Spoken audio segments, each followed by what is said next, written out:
Hello YouTube family द की हाल चाल कुशवाहा ब्लॉग यूट्यूब चैनल में अहाँ सबके स्वागत है। हम आइ जा रहल छी कलश शोभा यात्रा देखे ले। मनियरवा में जो जग लागल छे ओकर कलश शोभा यात्रा आइ निकल रहल छे।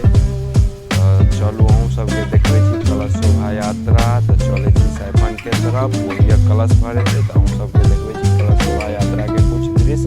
तो बनल रहो हमारा ब्लॉग में, चैनल के सब्सक्राइब कर देवे, ब्लॉग के लाइक कर देवे और शेयर कर देवे। चलू चले छी सैफन पुला के तरफ। सदाम्भोधिवासं गलत्पुष्पहासं जगत्सन्निवासं शतादित्यभासं गदाचक्रशस्त्रं लसत्पीतवस्त्रं हसच्चारुवक्त्रं भजेऽहं भजेऽहम्।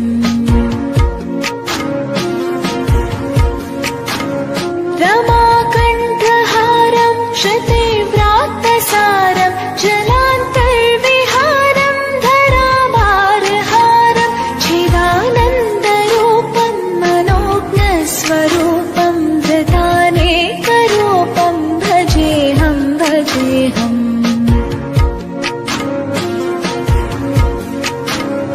जराजन्महीनं परानन्दपीनं समाधानलीनं सदैवानवीनं जगज्जन्महेतुं सुरानीककेतुं त्रिलोकैकसेतुं भजेऽहं भजेऽहम्।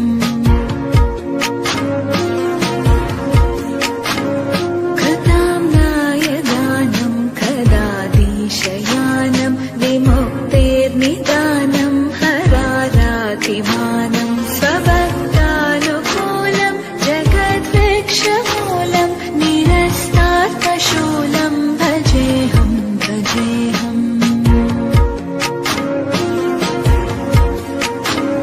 समस्तामरेशं द्विरेफापकेशं जगद्बिम्बलेशं हृदाकाशदेशं सदा दिव्यदेहं विमुक्ताखिलेहं सुवैकुण्ठगेहं भजेऽहं भजेऽहम्।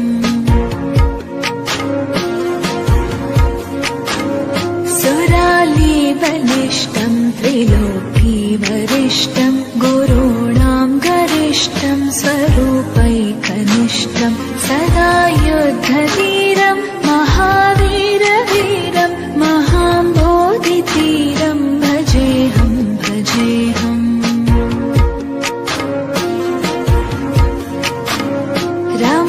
रमावामभागं दलानग्ननागं कृताधीनयागं गतारागरागं मुनीन्द्रैः सुगीतं सुरैः सम्परीतं गुणोदयरतीतं भजेऽहं भजेऽहम्।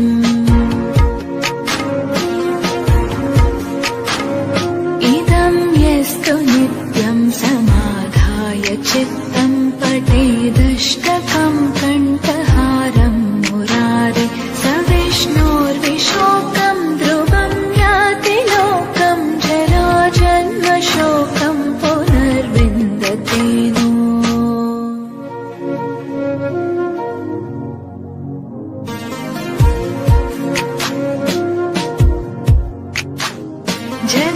जगज्जालपालं कचकण्ठमालं शरच्चन्द्रपालं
त्रिलोकी वरिष्ठं गुरु